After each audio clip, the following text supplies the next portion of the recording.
Clear होगी यहाँ तक बातें? चलें जी। लास्ट टाइम बेटा हमने अपने चैप्टर को वाइंड अप कर लिया था। चैप्टर नंबर हमारा 4 था, उसकी हमने एक्सरसाइज को बड़े डिटेल में देखा और हमने उनको जितनी भी एक्सरसाइज थी हर एक सिंगल जो क्वेश्चन था उन सबको हमने नोट डाउन किया। आज हम ज़रा चलते हैं जी, हमने चैप्टर नंबर 5 है हमारा, और चैप्टर नंबर 5 कहता है फिजिकल स्टेट ऑफ मैटर। ठीक है, चैप्टर का नेम हमारे पास क्या है, इसको मैं लिख दूं यूनिट नंबर 5, और बेटा उसका नेम क्या है, physical state of matter. Physical state of matter में बेटा हम लोग आज जो टॉपिक कवर करेंगे वो मैं कैमरे की एक बार रेंज देख लूँ, फिर मैं उस हिसाब से जो है वो टॉपिक्स को लिख देता हूँ। आज जो हमने बेसिक टॉपिक कवर करने हैं उसके अंदर सबसे पहले हम डिफाइन करेंगे कि जी मैटर क्या होता है, मैटर। ठीक है, सेकंड जो हमारा होगा वो होगा इसके टाइप्स, टाइप ऑफ मैटर। इसके अलावा हम देखेंगे बेटा डिफ्यूजन्स क्या होता है। ठीक है, फिर हम देखेंगे जी इफ्यूजन क्या होता है, डिफ्यूजन हो गया, इफ्यूजन हो गया। फिर हम देखेंगे जी कंप्रेसिबिलिटी क्या होता है, कंप्रेसिबिलिटी। फिर हम देखेंगे जी मोबिलिटी क्या होता है। ठीक हो गया। फिर इसके अलावा आई थिंक सो आज का हमारा यहीं पर ख़त्म हो जाएगा, मोबिलिटी, और फिर डेंसिटी को भी देखेंगे साथ,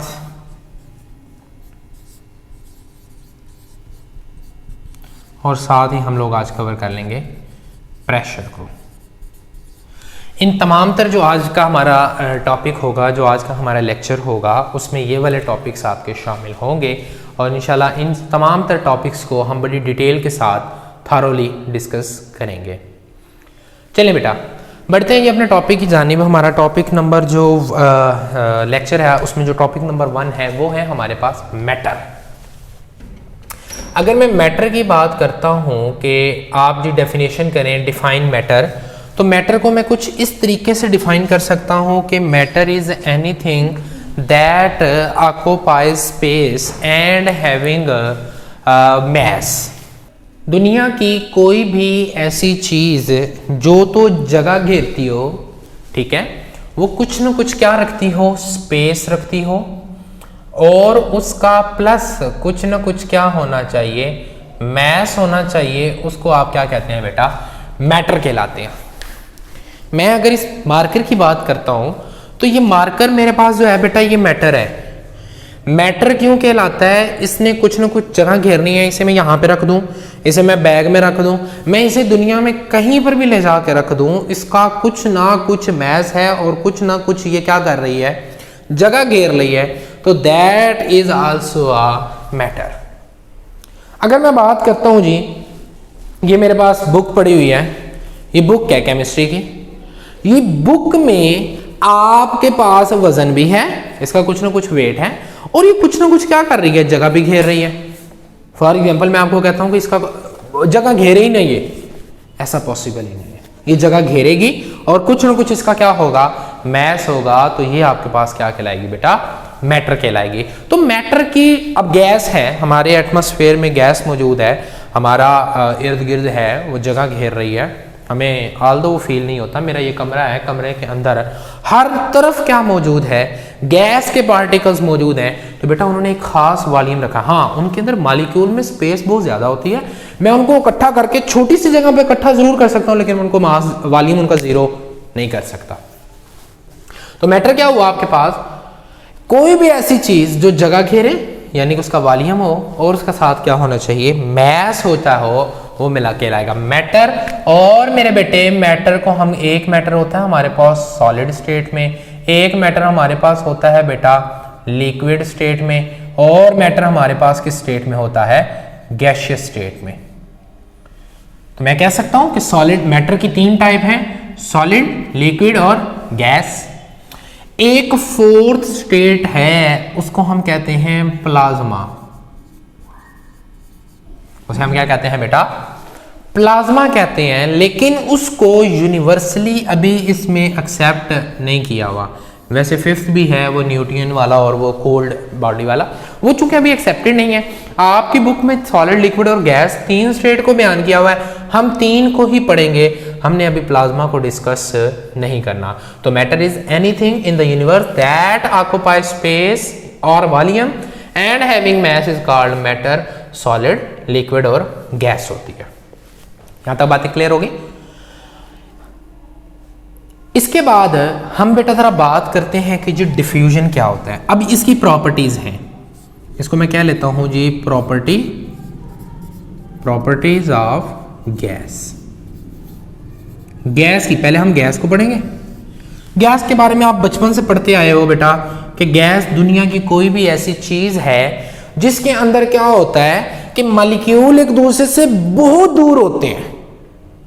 इसकी कोई खास शेप नहीं होती, इसकी खास शेप नहीं होती। फॉर एग्जांपल ये आपका कमरे के अंदर ढेरों गैसें हैं। इसने क्यूब कमरा है तो इसने क्यूब बना लेनी है, कमरा स्क्वायर में है तो इसने स्क्वायर बना लेनी है, कमरा आपका रेक्टेंगल में है तो इसने रेक्टेंगल की शक्ल बना लेनी है। यानी कि जिस तरह के बर्तन में रखेंगे गैस वैसी वैसी शेप इख्तियार कर लेगी। इसका डेफिनेट मैस होता है, डेफिनेट वॉल्यूम होता है, लेकिन बेटा इसकी डेफिनेट शेप नहीं होती। ठीक हो गया? बल्कि इसका डेफिनेट वॉल्यूम भी नहीं होता। क्यों? क्योंकि अगर 1 लीटर है उसको आप 5 लीटर में भी एक्सप्लेन कर सकते हो। तो डेफिनेट मैस होता है लेकिन वॉल्यूम और इसकी शेप डेफिनेट नहीं होती। क्लियर होगी यहां तक बातें? अब गैस की प्रॉपर्टी है तो छोटे लेवल पे थी, मैं जरा बात करता हूं जी डिफ्यूजन की। डिफ्यूजन की पहले मेरा बेटा मैं डेफिनेशन आपके लिए लिखवाता हूं। मूवमेंट ऑफ मॉलिक्यूल,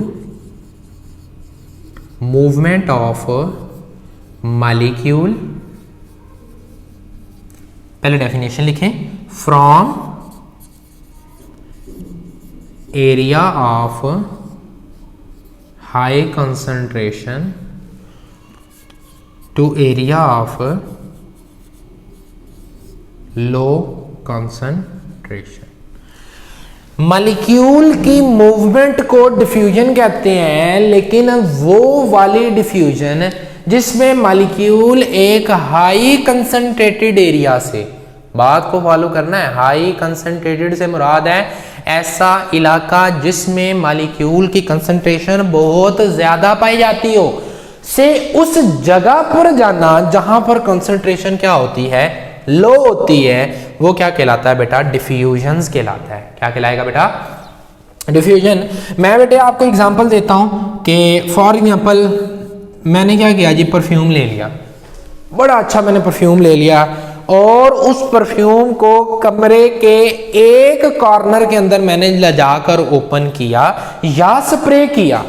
अब चूंकि कमरे के एक कॉर्नर पे मैंने उसे ओपन किया हुआ है तो खुशबू की मिकदार वहां पर ज्यादा होगी, लेकिन थोड़े वक्त के बाद वो पूरे कमरे के अंदर उसकी फ्रेग्रेंस, उसकी जो खुशबू होगी वो फैल जाएगी।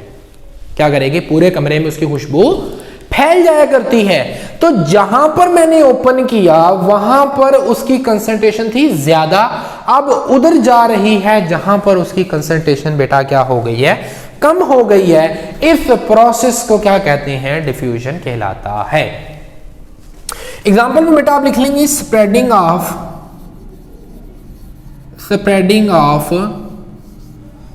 सेंट, SCENT, सेंट, खुशबू का फैलना डिफ्यूजन कहलाएगा। और भी एग्जांपल बन सकती है। अच्छा एक एग्जांपल और भी है, आपकी वालिदा जो है जब अंडे को जो है वो फ्राई करती हैं, पूरे घर में खुशबू आ रही होती है, पूरे घर में खुशबू आती है। इवन दैट कि अगर तो आपका जो किचन है ओपन है तो वो मोहल्ले से भी खुशबू आती है। बाज़ दफ़ा ऐसा होता है पड़ोसी बिरयानी बना रहा होता है, पड़ोसी जो है वो रोस्टेड गोश्त बना रहा होता है, रोस्ट कर रहा होता है उसे, तो आपके घर में उसकी खुशबू आती है। क्यों? क्योंकि वहां जहां पर वो रोस्ट कर रहा है या बिरयानी बना रहा है वहां पर उसकी खुशबू ज्यादा है। अब उसकी खुशबू के मॉलिक्यूल दूर दूर जा रहे हैं ताकि वो दूसरी तरफ स्प्रेड करे, उसको क्या कहते हैं, डिफ्यूजन। तो बेटा जब अंडे को फ्राई किया जाता है तो उसमें से गैस निकलती है hydrogen sulphide, MCQs, hydrogen sulphide gas को, अंडे को जब आप फ्राई करते हो तो उससे निकलने वाली गैस को हाइड्रोजन सल्फाइड कहते हैं। जिस किचन में आप अंडा फ्राई करते हो वहां पर हाइड्रोजन सल्फाइड की कंसंट्रेशन ज्यादा होती है।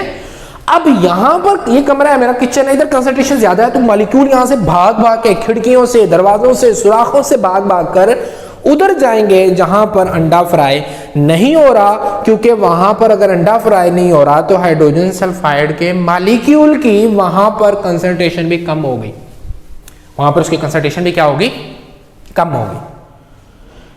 ये तो थी बेटा डिफ्यूजन। अब जरा मैं बात करता हूं जी इफ्यूजन की। सेकेंड मेरा जो उसमें गालबन फोर्थ बनता है, फोर्थ को मैं कहता हूं इफ्यूजन।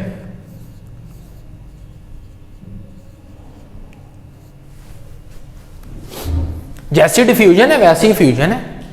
डिफ्यूजन भी क्या करती है, ज्यादा कंसंट्रेशन से कम की तरफ जाती है। इफ्यूजन भी क्या करती है, ज्यादा कंसंट्रेशन से कम की तरफ जाती है। There is only just one difference.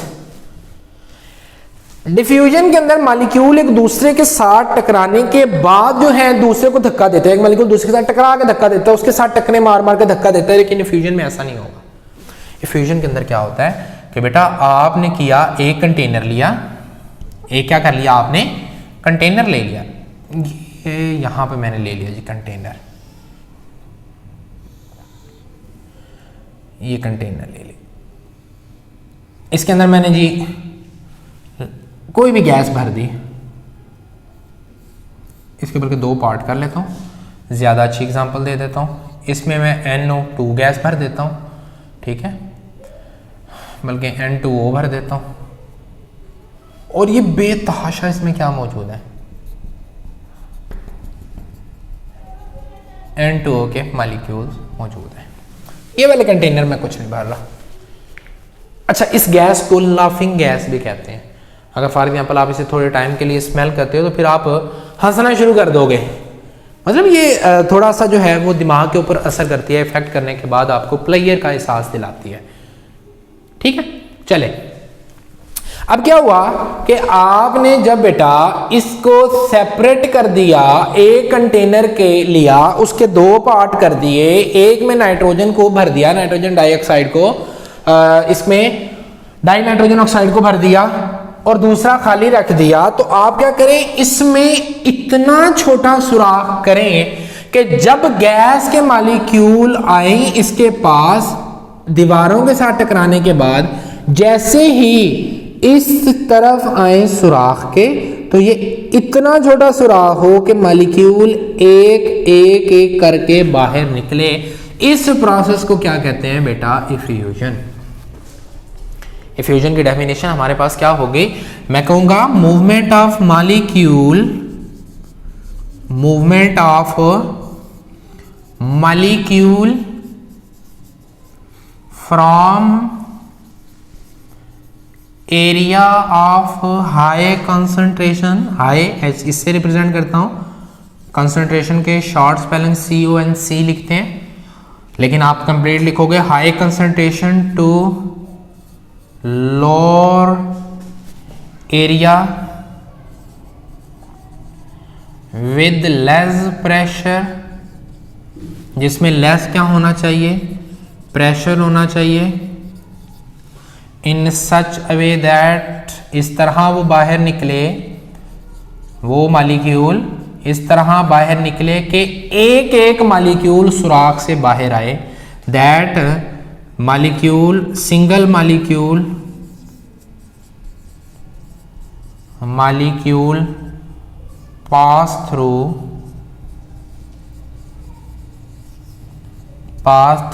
That opening,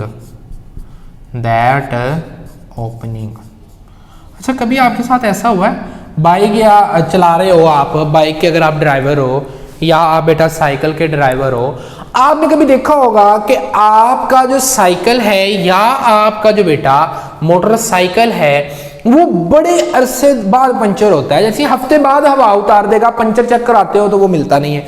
आप नहीं सॉरी ऐसे करें आप कि उसके अंदर आपने हवा डाली, हवा भरवा ली, हफ्ते बाद उसने हवा उतार दी, आपको लगा पंचर है, लेकिन आपने क्या कहा कि पहले मैं चेक करने के लिए हवा भरा लूं, फिर हफ्ते बाद हवा उतर जाती है।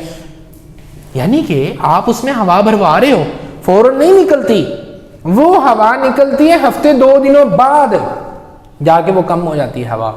तो इस तरह क्या हुआ, उसके अंदर बहुत छोटा सुराख है, बहुत छोटा सुराख हो गया ट्यूब में कहीं पर, जिससे मॉलिक्यूल यके बाद दीगर वन वन बन करके बाहर निकलते आ रहे हैं, और वो बड़ी जल्दी भी ट्रेस नहीं होता। ठीक है, वो इतनी जल्दी ट्रेस भी नहीं होता। वो अलग बात है, ट्यूब के अंदर बहुत ज़्यादा प्रेशर पे गैस डालो ताकि वो सुराख थोड़ा वाज़ेह हो। तो आप इसमें एग्जाम्पल ये लिख सकते हो, आप लिखोगे फॉर एग्जाम्पल, आपकी बुक में नहीं है बेटा, लिख लो for example puncturing of tyre, puncturing of a tyre. Tyre का पंचर होना आपके पास क्या कहलाएगा, इफ्यूजन कहलाएगा। क्या कहलाएगा बेटा, इफ्यूजन है कहलाएगा। यहां तक बातें क्लियर हो गई हैं। चलें जरा डेफिनेशन को आप लोग कर ले नोट, ताकि हम लोग अपने अगले टॉपिक की तरफ जाने, और फिर मैं इसको जरा रेज कर देता हूं। नेक्स्ट जो है बेटा हमारा जो क्राइटेरिया है वो है हमारे पास कंप्रेसिबिलिटी, आपके सामने लिखा हुआ है। अगर आपका बेटा ये जो मैंने आपको अभी तक पढ़ाया है इसमें अगर आपका कोई मसला है किसी किस्म की, अगर आपको समझ नहीं आई तो आप कमेंट सेक्शन में मुझसे क्वेश्चन कर सकते हैं, और अगर आपने मुझे अप्रोच करना है तो आप अपने स्कूल तशरीफ़ ले आएँ, द अपोस्टल स्कूल में आप आ जाएं, और यहाँ पे मैं मौजूद हूँगा सुबह 7 से ले के शाम जो है आपके पास 2:30 बजे तक यहाँ पे मौजूद हूँ। अगर आपको कोई किसी कॉन्सेप्ट के अंदर मसला है, कोई आपको चीज़ समझ नहीं आ रही, तो आप बिला झिझक मुझसे पूछ सकते हैं। क्लियर होगी यहाँ तक बातें? चले बेटा नेक्स्ट चलते हैं जी। आगे आता है जी कंप्रेसिबिलिटी।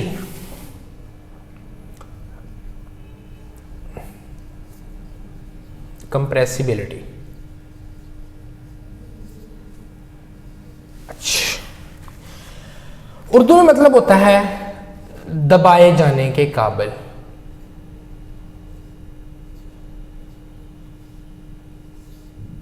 काबिल, कंप्रेसिबल होना, दबाए जाना।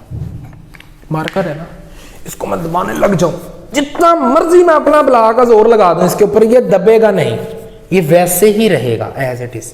इसको मैं ऐसे दबा लूं, इसको मैं जैसे मर्जी अपने हाथ से दबाऊं, वो अलग बात है। हाइड्रोलिक आप प्रेशर लगाने के बाद आप इसे थोड़ा सा कंप्रेस तो कर सकते हो, लेकिन ज्यादा नहीं। एक वक्त आएगा ये फिर मजीद भी दबेगा नहीं।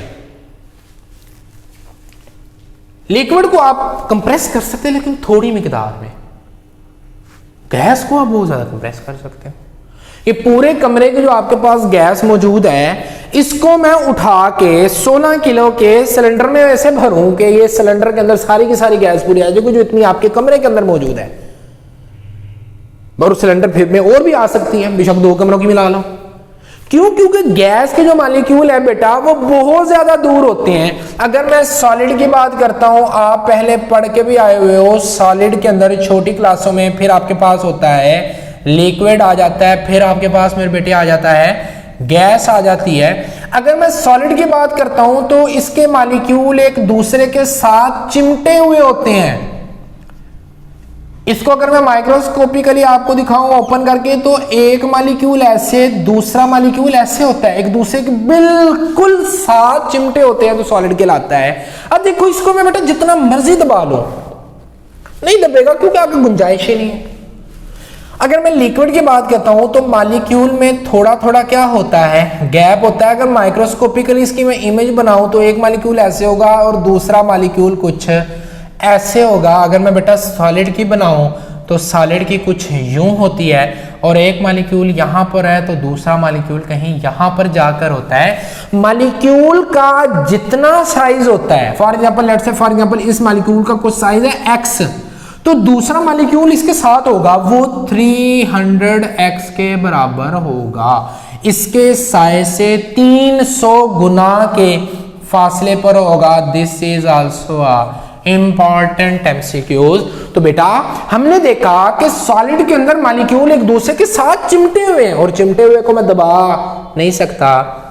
लिक्विड में थोड़ा सा दूर है, गैसेस में तो बहुत ज्यादा दूर है। तो जितने दूर है तो मैं गैसेस को ऐसे कोलैप्स करूं, दोनों को आपस में कंप्रेस करूं, तो गैसेस के मॉलिक्यूल एक दूसरे के क्या आ जाएंगे बेटा, करीब करीब आ जाएंगे, और इसको कंप्रेसिबिलिटी कहते हैं। तो कंप्रेसिबिलिटी की डेफिनेशन क्या होती है? इट इज द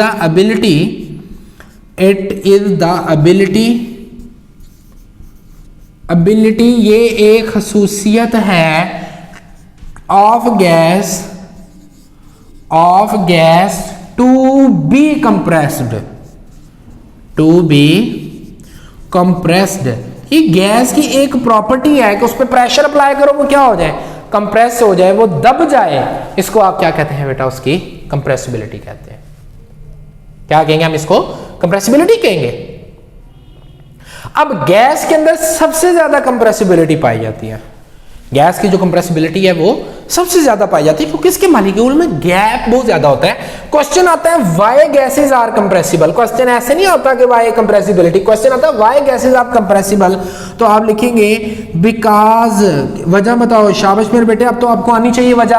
वजह बनती है कि गैसेस के मॉलिक्यूल में फासला बहुत ज्यादा होता है, इस वजह से गैसेस कंप्रेसिबल होती हैं। आप लिखेंगे gases are compressible because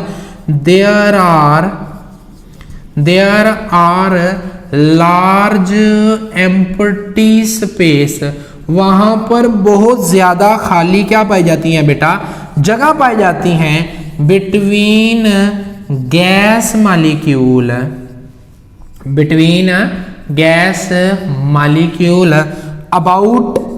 about size of molecule, बल्कि लिखेंगे about 300 time of size of molecule, about 300 time size of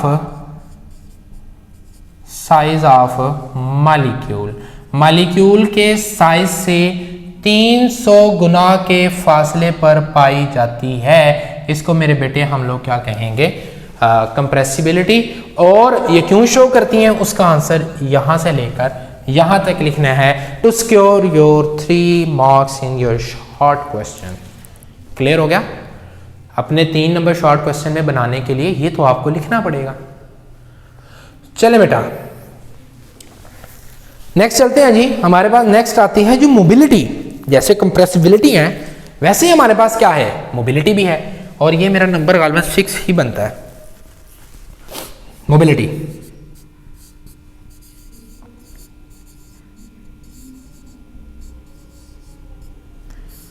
चलिए जी, मोबाइल किसको कहते हैं जी? मोबाइल, मेरे पास मोबाइल है ना, मोबाइल हम कहते हैं जी, मोबाइल ऐसी चीज है जो एक जगह से दूसरी जगह पोर्टेबल के काम होती है। अमूमन मोबाइल फिर रही होती हैं जी। वो आपके पास जो है वो जानवरों के जो हॉस्पिटल्स की मोबाइल्स हैं, उन्हें मोबाइल इसलिए कहते हैं क्योंकि वो एक जगह से दूसरी जगह चीजें ले जाने के काम आती हैं, एक जगह से दूसरा जाने की जो है वो एबिलिटी रखती हैं। तो गैसेस के अंदर मैं इसको पढ़ूंगा तो मोबिलिटी का भी मतलब होगा रैंडम मोशन,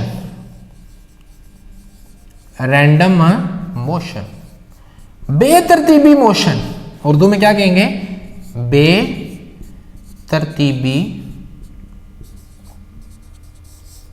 मोशन। ऐसी मोशन जिसमें कोई भी उसके अंदर तरतीब नहीं है। एक मॉलिक्यूल ऐसे मूव कर रहा था तो फौरन ऐसे, फिर ऐसे, फिर ऐसे, जहां उसकी मर्जी कर रही है वो वहां पर मूव करता फिर रहा है। ऐसा क्यों होता है बेटा? काइनेटिक मॉलिक्यूलर थ्योरी जब आप बीएससी में जाके पढ़ोगे, फर्स्ट ईयर में पढ़ोगे, तो वहां पर वो कहता है there is a no force of attraction between gas molecule. आप लिखोगे no force of attraction, gas के मॉलिक्यूल के दरमियान कोई भी अट्रैक्शन की फोर्स नहीं होती, इसको मोबिलिटी कहते हैं। There is a no force of attraction between the gas molecule, so the gas molecule randomly move from each other. एक मॉलिक्यूल दूसरे को अट्रैक्ट नहीं करता। एक मॉलिक्यूल का दिल कर रहा है इधर जाने को, वो उधर ही जाएगा, दूसरा मॉलिक्यूल उसको अट्रैक्ट नहीं करेगा, because there is a large empty space present between the gas molecule. अगर ये जाना चाहता है इस साइड पे तो ये इसको नहीं जाने छोड़े, इसको कुछ नहीं कहेगा, इसको जाने देगा। लेकिन गैस में ऐसा, लिक्विड में ऐसा नहीं होता बेटा। इसी तरह आपके पास सॉलिड में ऐसा नहीं होता। ये मॉलिक्यूल के दरमियान इतना फासला है कि इसकी इस पर कोई फोर्स ही नहीं है, इसका इसके भी इख्तियार ही नहीं है, हाथ से निकला हुआ ये जहां मर्जी जाता फिरे तो ये इस पे असरअंदाज नहीं होगा। क्लियर होगी बेटा यहां तक बातें? चलें जी, नेक्स्ट हमारे पास बेटा आता है जी डेंसिटी। डेंसिटी क्या होती है? डेंसिटी उर्दू में कहते हैं, वैसे कसाफत को कहते हैं डेंसिटी। ये जो चीजें तैरती हैं पानी में, कोई चीजें नहीं तैरती हैं, ये डेंसिटी की वजह से नहीं तैरती। अगर हम डेंसिटी की बात करते हैं तो बेटा हमारे पास जो डेंसिटी है वो गैस की, वो टोटली डिपेंड करती है टेम्परेचर के ऊपर। पहले डेंसिटी बताता हूं आपको, डेंसिटी होती क्या है।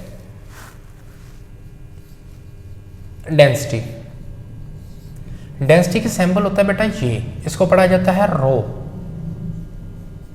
ठीक है, वैसे आप ROW में लिखते हैं, ROUGH भी लिख सकते हैं, साइन आपने याद रखना, इसको कहते रो है। डेंसिटी होता है it is the ratio of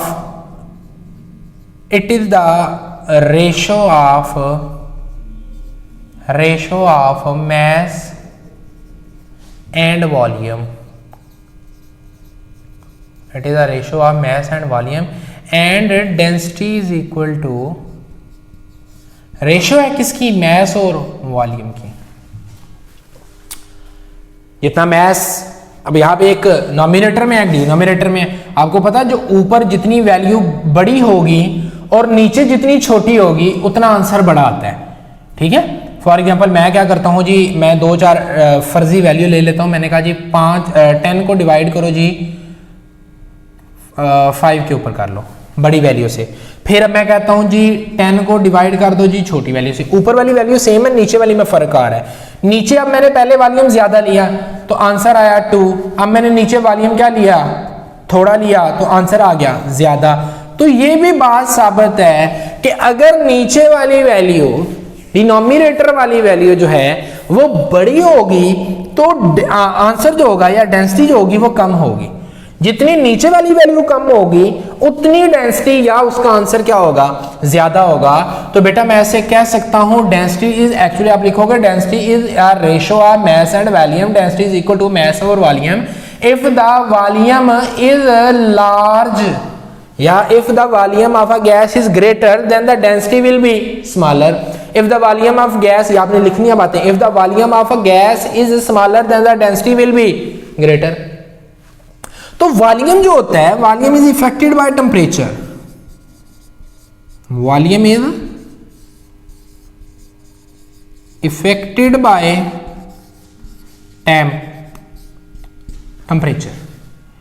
जितना बेटा टेम्परेचर इंक्रीज करोगे, increase temperature increase volume and vice versa. Vice versa का क्या मतलब है जी? वाइस वर्सा का मतलब होता है कि जो मैंने कहा है उसके उल्ट। मैंने कहा है कि अगर आप टेम्परेचर को कम करोगे, गैस को कूल करोगे, डेंसिटी इंक्रीज कर जाएगी। क्यों? क्योंकि वॉल्यूम क्या हो जाएगा आपका? छोटा हो जाएगा, वॉल्यूम कम हो जाएगा। क्लियर हुई यहां तक बातें? चलें जी, जरा बेटा इसको भी आप लोग नोट कर लें। इसके बाद जो है हम अपने आखिरी टॉपिक की तरफ चलते हैं। बल्कि ऐसा करते हैं, इधर वाला मिटा लेते हैं, फिर उसके ऊपर लिख देते हैं। और लास्ट में हमारा जो बेटा रहता है टॉपिक, वो क्या हो गया? प्रेशर हो गया। इसको जरा मैं अब रेज कर लेता हूँ क्योंकि हमारे सारे टॉपिक यहाँ से कंप्लीट हो गए। सिर्फ मेरा रह गया है प्रेशर।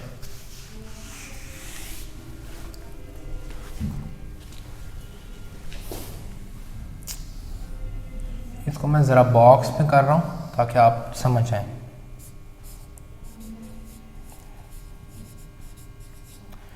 प्रेशर, प्रेशर कोई भी गैस एक मखसूस एरिया के अंदर जो फोर्स, मैंने आपको बताया था यहाँ पे स्टार्ट में पढ़ाते हुए, गैस के मॉलिक्यूल एक दूसरे के साथ टकरा रहे हैं, एक दूसरे के साथ टकराते हैं। तो मैंने एक डब्बा ले लिया, ये आपके पास डब्बा है, इसके अंदर मैंने गैस बंद कर दी तो गैस रुक तो नहीं गई। गैस के मॉलिक्यूल कांस्टेंट मोशन कर रहे हैं। कांस्टेंट मोशन की वजह से गैस का मॉलिक्यूल कभी इधर टकराएगा, कभी मॉलिक्यूल गैस का उस साइड पे टकराएगा। लाइट ज़रा चली गई, मैं कोशिश करता हूँ आप लोगों को ये नज़र आ जाए।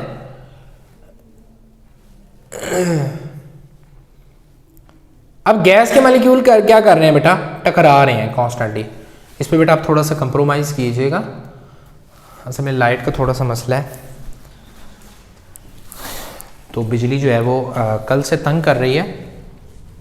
आपको पता है कि डैम जो था वो हमारा एक वो थोड़ा सा ट्रिप कर गया किसी वजह से, जो फ़िलहाल जो हमने ख़बर सुनी है, तो वो थोड़ी देर बाद जो है ना वो लाइट आ जा रही है, तो इस पर आप थोड़ा सा कंप्रोमाइज़ कीजिएगा।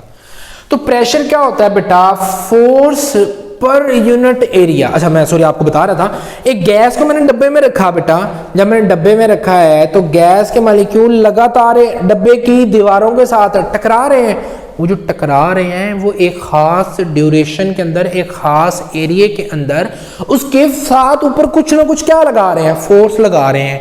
उस फोर्स को जो एक खास यूनिट एरिया में लगे उसको प्रेशर कहते हैं। फॉर एग्जाम्पल एक गैस को मैंने इतने डब्बे में लिख लिया, एक गैस को मैंने वही गैस मैंने उतनी ही गैस इधर रख ली।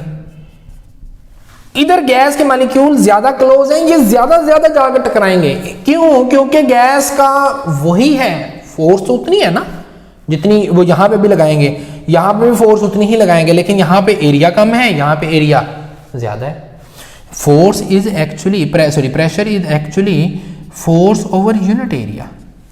यहाँ पे जितनी फोर्स लगा रहे हैं, जो टकरा रहे हैं वहां पे ये भी टकरा रहे हैं, लेकिन एरिया का फर्क है। तो actually force pressure is actually force per unit area. और बेटा हम वैसे कहते हैं कि जो हमारा ये जो प्रेशर है जिसमें हम रह रहे हैं, जहाँ पे हमारी बर्थ हुई, वहाँ से हम जवान होंगे और एक वक्त आएगा हम यहाँ से बेटा रुखसत हो जाएंगे। ये जो दुनिया जिसमें हम रह रहे हैं इसकी सी लेवल पे, हम अमूमन सी लेवल पे ही है ना, पहाड़ियों पे तो नहीं रह रहे हैं ना जाके।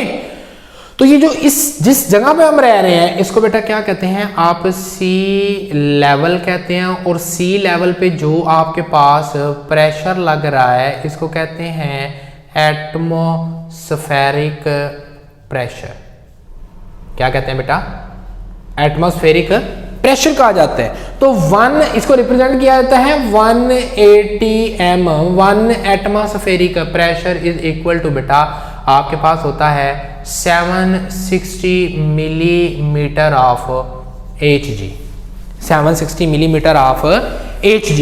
ये कॉन्सेप्ट को मेजर करके देने वाला भी गैलीलियो ही था, इस कॉन्सेप्ट को बताने वाला भी गैलीलियो था, जिसने हमें बताया था कि जी ऐसे ऐसे करके आप मेजर कर सकते हो। फिर बाद में आ गया था आपके पास टोस्ली आ गया था, टोलिसेली आ गया था, उसने फिर बाद में जो है इसको बाकायदा एक्सप्लेन किया, एक ट्यूब के अंदर लाके मेजर फिर उसने करके दिया। कॉन्सेप्ट देने वाला गैलीलियो था। बाद में बॉयल्स ने भी इसमें बड़े हाथ मारे थे। गैलीलियो के बाद बॉयल्स आया था, बॉयल्स के अंदर बाद जो है वो आपके पास आ गया था टोलिसेली। अब 180 m को आपने इसको रट्टा लगा लेना है, ये यूनिट एमसीक्यूज में आते हैं। 180 m is equal to 760 millimetre of mercury. एक ATM 760 मिलीमीटर मरकरी के ऊपर जो है वो क्या होता है, मौजूद होता है। और इसके बाद बेटा आपने याद रखना है कि यही 180 m जो होता है ये होता है 760 टॉर के इक्वल होता है। 776 टॉर के इक्वल होता है। एक एटमॉस्फेरिक जो प्रेशर है आपके पास वो कितना है, 760 मिलीमीटर ऑफ मरकरी। और यही आपके पास कितना होता है बेटा, 76 टॉर। और बाज बुक में आपको मिलेगी 180 m is equal to 760 torr भी मिलती है, तो कोई फर्क नहीं है, ये तो वैसे ही आपके पास 0 है। नेक्स्ट रीजन तो इस तरह जो थोड़ा सा खत्म कर देते हैं। ये तो इसका जनरल है ना। इसका अगर बेटा मैं SI यूनिट की बात करता हूं सिस्टम ऑफ इंटरनेशनल में, तो हम इसको मेजर करते हैं पास्कल में। पास्कल चूंकि बहुत छोटा यूनिट है, फिर हमने उसको कन्वर्ट कर लिया किस में, किलो पास्कल में। तो किलो पास्कल के अंदर बेटा आपके पास यही वैल्यू जो 180 m जिसे हम कह रहे हैं कि 1 एटमॉस्फेरिक प्रेशर है, ये जो हो जाती है 10 13 25 के इक्वल आ जाती है। 180 m आपके पास पास्कल में कितना होगा, 180 m इज इक्वल टू 10 13 25। यहाँ पे 101 के बाद पॉइंट लगा देना है। 101 के बाद आपने क्या लगा देना है, पॉइंट लगा देना है। ये लीजिए, ये बन गया आपके पास किलो पास्कल। अगर इसे आपने पास्कल के अंदर तब्दील करना है तो सिंपल, अगर आपने पास्कल करना है ये बन जाएगा 101